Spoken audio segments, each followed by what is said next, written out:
વડાપ્રધાન નરેન્દ્ર મોદી નોર્વેની રાજધાની ઓસ્લો પહોંચ્યા। 43 વર્ષ પછી કોઈ ભારતીય વડાપ્રધાનની આ પ્રથમ નોર્વે યાત્રા છે। એરપોર્ટ પર નોર્વેના વડાપ્રધાન જોનાસ ગહર સ્ટોરેએ પીએમ મોદીનું સ્વાગત કર્યું હતું। મોદીની આ યાત્રા તેમના 5 દેશોના પ્રવાસનો ચોથો તબક્કો છે। આ પહેલા તેઓ યુએઈ, નેધરલેન્ડ અને સ્વીડનની મુલાકાત લઈ ચૂક્યા છે। આ પછી તેઓ ઇટાલી જશે। સુરત શહેરના ઉધના રોડ નંબર 6 ખાતે ભાજપના યુવા પદાધિકારી જય દલાલની તીક્ષ્ણ હથિયારોના ઘા ઝીકીને જાહેરમાં ક્રૂર હત્યા કરાઈ છે। મૃતક જય દલાલ સુરતના લિંબાયત વિસ્તારના ધારાસભ્ય સંગીતાબેન પાટીલની અત્યંત નજીકના ગણાતા મહિલા અગ્રણી જયશ્રીબેન દલાલનો પુત્ર હતો।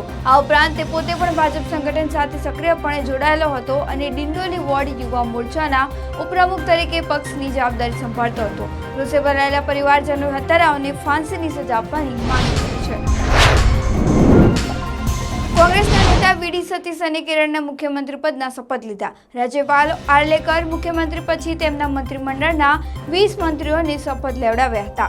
આ સમારોહ તિરુવનંતપુરમના સેન્ટ્રલ સ્ટેડિયમમાં યોજાયો હતો। 60 વર્ષમાં પહેલીવાર છે જ્યારે કેરળમાં મુખ્યમંત્રી સાથે સમગ્ર મંત્રીમંડળે એક સાથે શપથ લીધા। હવામાન નિષ્ણાત અંબાલાલ પટેલ મુજબ 19 મે થી 24 મે દરમિયાન ગુજરાતના વિવિધ વિસ્તારોમાં પ્રી મોન્સૂન વરસાદી માહોલ સર્જાઈ શકે છે। ખાસ કરીને દક્ષિણ ગુજરાતના કેટલાક ભાગોમાં 2 ઇંચથી વધુ વરસાદ વરસવાની શક્યતા વ્યક્ત કરવામાં આવી છે।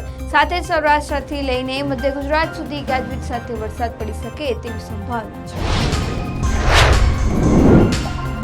સુરતમાં ડેપ્યુટી સીએમ હર્ષ સંઘવીએ પોતાનું તથા પરિવારના સભ્યોનું નામ વસ્તી ગણતરીમાં નોંધાવી ઓનલાઈન પ્રક્રિયા પૂર્ણ કરી હતી। તેમણે ઓનલાઈન પોર્ટલ મારફતે વસ્તી ગણતરીનો ઉપયોગ કરીને પ્રક્રિયા સરળતાથી પૂર્ણ કરી હતી। આ અવસરે તેમણે તમામ નાગરિકોને પણ ઓનલાઈન વસ્તી ગણતરીમાં સક્રિય ભાગ લેવા માટે અપીલ કરી।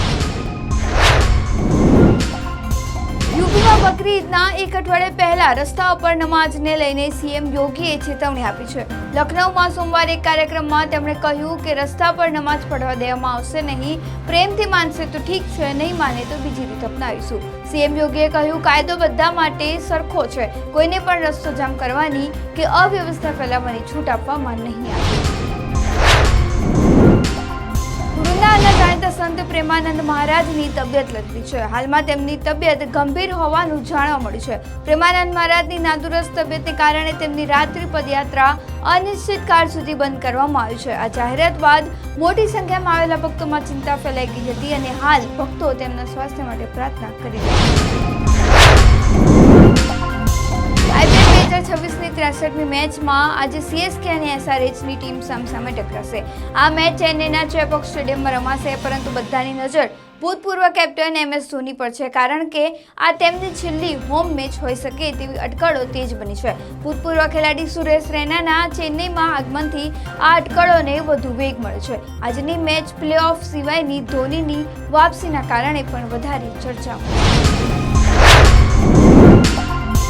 વડાપ્રધાન નરેન્દ્ર મોદીએ રવિવારે સ્વીડનના ગોથેનબર્ગ ખાતે યુરોપિયન રાઉન્ડ ટેબલ ફોર ઇન્ડસ્ટ્રીમાં ભાગ લઈ પોતાની 5 દેશોની વિદેશ યાત્રાનો એક મહત્વપૂર્ણ તબક્કો પૂર્ણ કર્યો છે। આ અગાઉ તેમણે યુએઈ અને નેધરલેન્ડની ઉચ્ચ સ્તરીય મુલાકાતે પણ ગયા હતા, જે ભારત અને યુરોપ વચ્ચેના રાજદ્વારી અને વ્યાપારી સંબંધોની દ્રષ્ટિએ અત્યંત મહત્વનું ગણાય છે।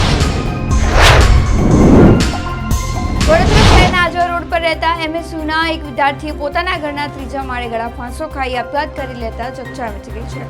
પોતાની માનેલી બહેનને છેલ્લો વિડીયો મોકલી પરીક્ષામાં 2 વિષયમાં આવેલી એટીકેટી અને ભણતરમાં મળી રહેલી નિષ્ફળતાના ટેન્શનને કારણે આ પગલું ભર્યું હોવાનો ઉલ્લેખ કર્યો હતો। માતાએ બૂમાબૂમ કરતા યુવકને તાત્કાલિક હોસ્પિટલ લઈ જવાતા તબીબોએ તેને મૃત જાહેર કર્યો હતો।